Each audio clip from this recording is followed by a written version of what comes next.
Bienvenidos a la revisión de la agenda económica PM de este jueves acá en CNN Chile. Por supuesto, lo primero que les vamos a mostrar es cómo el gobierno, lo vamos a decir tal cual, celebra la aprobación de la reforma de pensiones. Temprano esta mañana, el presidente Boric y con los protagonistas de este acuerdo, el ministro de Hacienda y la ministra del Trabajo, estuvieron con un grupo de pensionados para entregarles los beneficios y las mejoras que hay en el sistema de pensiones de acuerdo a lo aprobado en el Congreso.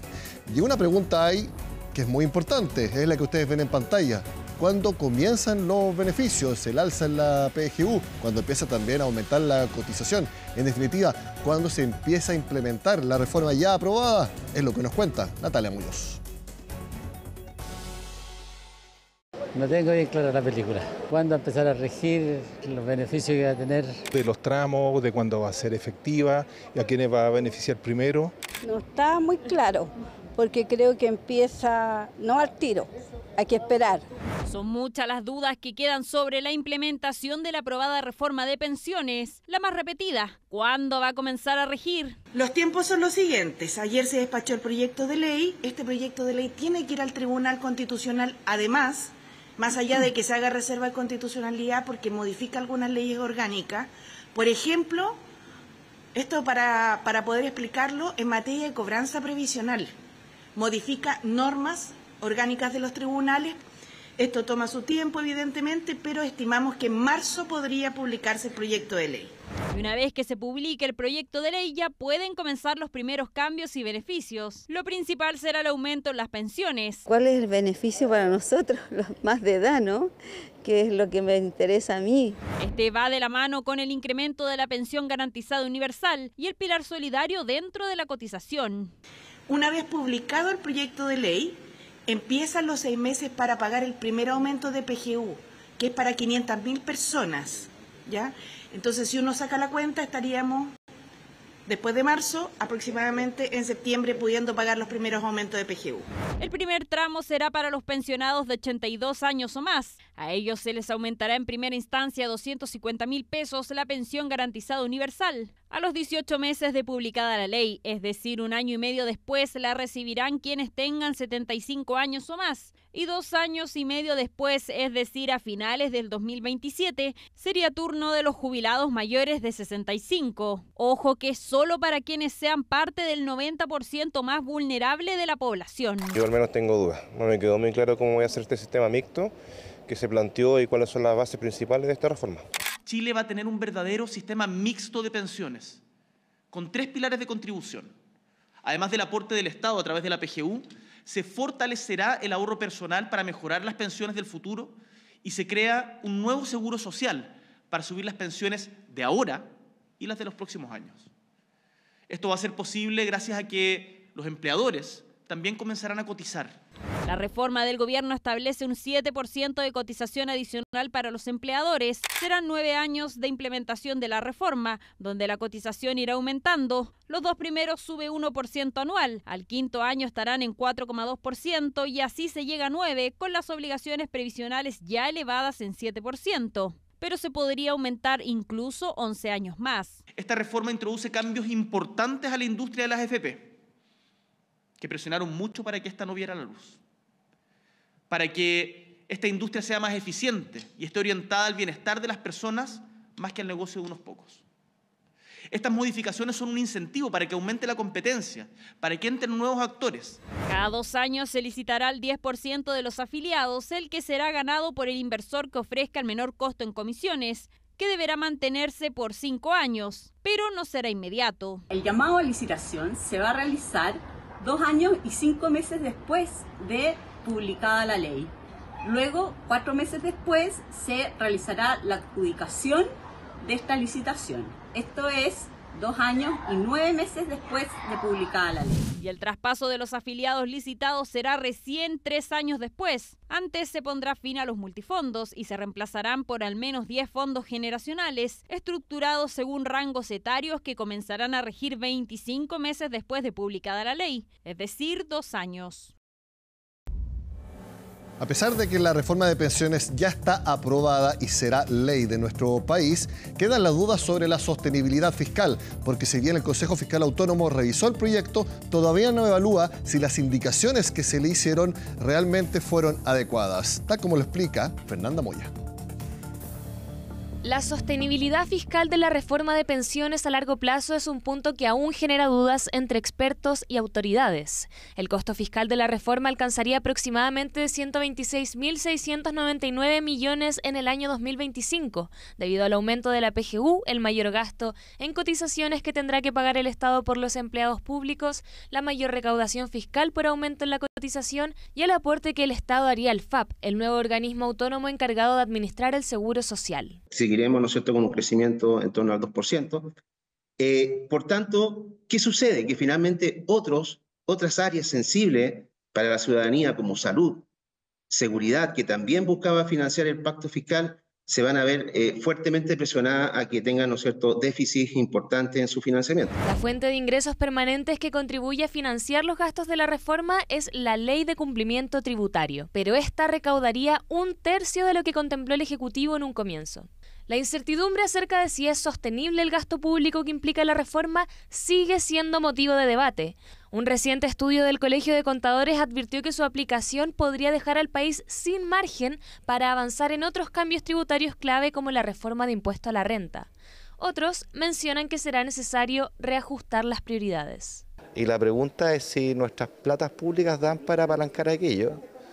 Y yo diría que considerando la recaudación del cumplimiento tributario en un monto mucho menor que el que ha planteado el gobierno, así todo, si uno es capaz de repriorizar, y eso es lo que corresponderá hacer, ese monto se puede allegar, ¿ah? Pero tengamos claro una cosa, cuando nosotros como país definimos que los recursos fiscales prioritariamente van a ir a pensiones, no podemos pasarnos películas, no pueden ir al mismo tiempo a otras cuestiones. Aún así, el Consejo Fiscal Autónomo propuso medidas de mitigación para ajustar el gasto fiscal si los ingresos esperados no se materializan. Esto permitiría comenzar con menores compromisos y aumentarlos gradualmente según ciertos umbrales de ingresos estructurales como el porcentaje del PIB.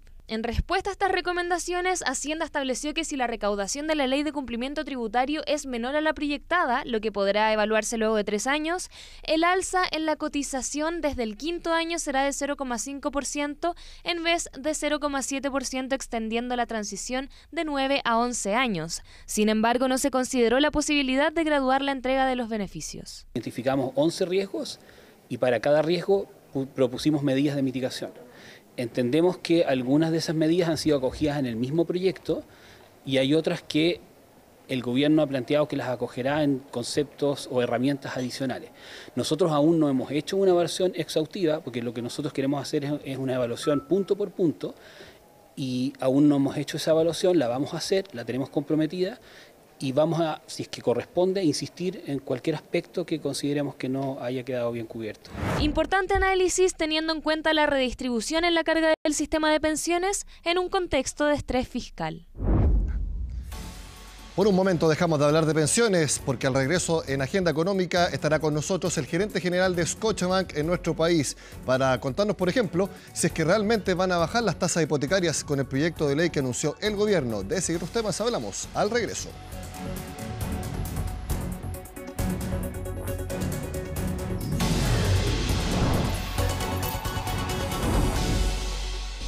Como se lo mostramos, el gobierno presentó un proyecto para bajar las tasas de interés hipotecarias. ¿Se logrará ese objetivo? De este y otros temas de la industria bancaria conversamos con el vicepresidente ejecutivo y country head de Scotiabank, tanto en Chile como en Uruguay, Diego Mazzola, a quien le doy la bienvenida. Diego, gracias por estar en Agenda Económica. Gracias por la invitación, Nicolás, un placer. Yo sé que esta idea del gobierno no lo sorprendió, se venía discutiendo hace meses, en parte con la Asociación de Bancos, y le quiero preguntar, ¿cree que efectivamente con lo que se habló de este subsidio a las tasas hipotecarias, de la garantía estatal, ¿se podrá bajar concretamente las tasas hipotecarias? Definitivamente que van a bajar en determinados segmentos. No creo que vaya a ser para todos los segmentos hipotecarios, ¿no? Las hipotecas van desde millones y millones de UF hasta muy pequeñas. Creo que va a ser un beneficio muy importante que va a rondar esos 50, 60 bips que dice el gobierno, especialmente en la parte inferior de la pirámide, que es la que afecta a mayor cantidad de gente. Así que es una buena medida. ¿Y en un periodo de tiempo prácticamente corto luego de publicar? Esa es la idea. Esa es la idea. Creemos que una vez que se implemente, obviamente exige un nivel de logística que es importante. Todos los préstamos hipotecarios tienen una parte administrativa muy pesada, ¿sí? Y en general tardan alrededor de 45 o 60 días en desembolsarse. Entonces tenés que tener en la cabeza, ¿no?, que el proceso arranca 60 días antes de lo que vos lo iniciaste. Y esto va a afectar a partir del día 1 y la primera hipoteca que se va a desembolsar va a ser 45 o 60 días después de que se implemente y se reglamente. Mucha gente pensaba que además de esto, el problema está en los requisitos, en las condiciones que exigen los bancos para hacer estos préstamos. También podría ir algo de la mano con eso. No digo que tengan que relajar las evaluaciones de riesgo, que es parte central del negocio bancario, pero eventualmente que puedan haber mayores flexibilidades para lograr efectivamente ese objetivo. Creemos que, digamos, la banca tiene un deber de hacer más ágil los desembolsos desde el punto de vista, como te decía, administrativo. Y esos procesos sí estamos estudiando adentro de la BIF varios mecanismos para tratar de acortarlos. Ahora, desde el punto de vista crediticio, como bien decís, no podemos hacer mucho porque tenemos un deber fiduciario en defensa del depositante y del accionista, en donde cada banco define su política de crédito y su apetito de riesgo. Y además estamos regulados por la CMF y eso tiene una estandarización a toda la banca, ¿no?, mínima. Pero como te dije, yo creo que los procesos se van a poder acortar un poquito y esos 45 o 60 días probablemente sean más cortos. Y el objetivo de que bajen hasta 100 puntos base o al menos 60, es decir, si ahora hay un promedio de 4,4% en la industria, llevarlo a 3,6, 3,4, también se podría lograr. Yo creo que va a estar en ese rango, ¿no? No podemos hablar con exactitud, pero alrededor de 400, más o menos 10, 20 puntos básicos, yo creo que eso es lo que va a quedar. Y puede entonces también reactivarse este tipo de crédito porque los últimos datos de la Asociación de Bancos a noviembre muestran que solamente hay un alza de 1,7%. Ese número entonces debería subir. Debería subir, eso es lo que contamos. Todos los bancos queremos que suban. Hablemos de otro tipo de créditos, consumo y comercial, que es el que se le da a las empresas. Ahí todavía tenemos caídas. Los de consumo caen anualmente un 1,4% y los comerciales más, caen 3,13%. ¿Cómo ve las proyecciones para esos dos sectores también muy importantes? Bueno, ahí nos jugamos el partido en el 2025, ¿no? El tema del consumo, por un lado, nosotros lo vemos para arriba. Nuestro economista en jefe, Jorge Zelaibe, nos dice que si bien en el 2024 cayó, él ve que el consumo va a subir y va a subir bastante en el 2025. No se arriesga con un número, pero bastante. Y por el otro lado, creemos que lo que falta reactivar y que también estamos esperando es la inversión privada, ¿no? Pues hay una inversión del gobierno que nosotros descontamos que en el 2025 va a continuar y va a ser importante, pero la inversión privada, especialmente en minería, que hay una serie de proyectos en ejecución enorme y una serie de proyectos en aprobación, ¿no?, buscando la permisología enorme también, necesitamos que realmente se ejecuten. Si eso pasa, realmente se va a notar un gran aumento en la inversión privada y eso va a ser muy bueno para la economía chilena. Eso es muy importante porque ustedes conversan con los clientes de empresas, sector corporativo, la banca corporativa, por supuesto tienen un contacto directo con usted. Eso le dicen que el principal factor para no pedir préstamos o no echar a andar las inversiones es la permisología. Te diría que tiene mucho que ver con los precios de los commodities, especialmente del cobre, eso es el número uno, pero en general la minería y el cobre son inversiones de muy largo plazo que no están tan ajustadas a temas de muy corto plazo, sino que lo que se busca es un país que sea cierto, que la incertidumbre sea muy baja. Y convengamos que en los últimos años, del 2019 hasta ahora, por diferentes motivos en Chile, hubo cierta incertidumbre que se ha ido disipando, ¿no?, de a poquito, primero con el tema de las consultas populares de los referéndums, después con el tema de las leyes, las reformas provisionales de los fondos de pensión y la reforma impositiva. En la medida que vayamos saliendo y vayamos dando certeza a los inversores de largo plazo, los capitales van a volver a Chile. Seguimos siendo un país atractivo, seguimos siendo un país ordenado que tiene un bajo riesgo, país en general, que es atractivo para los inversores extranjeros. Y eso también es lo que opinan en la sede central de Scotiabank en Toronto, que Chile está volviendo a ser un país más atractivo una vez se vayan despejando estas incertidumbres? Definitivamente, y por eso es que aumentamos la participación nuestra en la subsidiaria local. Nosotros, el Scotiabank desde Canadá era dueño hasta hace muy poco, hasta hace 18 meses atrás, del 75% de las acciones,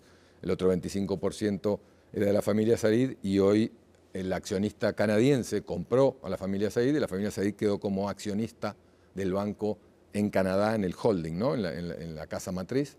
Pero nosotros hoy somos dueños del 99.98% de las acciones, el banco canadiense, aquí en Chile, y eso es porque le tenemos confianza al país. Usted lo dijo hace algunos minutos, el partido se juega en los créditos de consumo. Quiero preguntarle si van a establecer políticas de tasas más atractivas. ¿Por qué se lo digo? Porque a medida que fue bajando la tasa de interés del Banco Central, el Banco Central decía que eso estaba reflejado en los créditos de consumo, pero nosotros hemos ido haciendo seguimiento de los créditos de consumo y ha sido bastante volátil los créditos de consumo, a veces bajando fuerte, pero también subiendo fuerte. Entonces, también eso responde a las políticas propias de los bancos. Quiero preguntarle cómo va a ser la política de Scotiabank. En el caso nuestro, nosotros estamos muy abocados digamos, a ajustarnos a las necesidades del consumidor. Y si ustedes se fijan, somos de los pocos bancos que tenemos tasa flexible, en donde vos podés decir una vez al año, este mes no pago y no te cobran intereses punitorios. Hay ciertos, digamos, posibilidades que tenés al sacar el préstamo con nosotros que no tenés en otros bancos, y esas facilidades, esas elasticidades que te podés tomar realmente son únicas. Y eso lo hacemos porque realmente queremos aumentar nuestra participación de mercado en el segmento específicamente de préstamos al consumo, y cuesta muchísimo porque es un mercado súper competitivo. Realmente la banca aquí compite en serio, y queremos armarlo a través de lo que nosotros le decimos la principalidad. Tratar al cliente como un conjunto, traernos su pago de sueldos, traernos su préstamo hipotecario, traernos su tarjeta de crédito y traernos su préstamo personal. Si nosotros traemos el 360 de esa relación, las condiciones son únicas, son las mejores del mercado seguro. Y en eso estamos abocados en los últimos, te diría, 18 meses, 24 meses en Scotiabank Chile, de traernos la relación completa del cliente. Y condiciones financieras que pueden ser un poco más complejas teniendo en cuenta que el Banco Central es prácticamente un hecho que no va a bajar, o si va a bajar la tasa de interés, va a ser en 25 puntos base o con suerte 2 recortes en todo el año. ¿Eso complica en este objetivo que usted menciona? No, porque eso da estabilidad. Nosotros creemos que si baja va a bajar 25 puntos básicos en los próximos 12 meses y nada más, y va a ser más sobre fin de año. Prácticamente eso no modifica hoy las tasas de los préstamos personales, así que yo creo que los préstamos personales realmente la tasa se modifica o se mueve de aquí a los próximos 12 meses en función a la competencia, en cómo competimos los bancos en ese mercado y no tanto con respecto al costo de fondos. Hablemos de los planes de Scotiabank para 2025. Ya mencionó el hecho de incorporar en su conjunto con todos sus productos a los clientes, pero ustedes también quieren crecer en Wealth Management. Sí, hace 3 años lanzamos el segmento de Wealth Management de banca privada, por primera vez aquí en Chile. El banco en Canadá tiene 192 años de antigüedad y 34 años en Chile, pero en estos 34 años de Chile es la primera vez que lanzamos, ¿no? Hace 3 años el tema de banca privada. Trajimos a Ignacio Ruiz Tagle como líder del segmento y armó todo un equipo en los últimos 3 años, un equipazo en realidad. Y ya tenemos más de 1.200 clientes, más de 5.500 millones de dólares bajo administración. En total, entre lo que es la AGF, la administradora de fondos, y también la banca privada de por sí.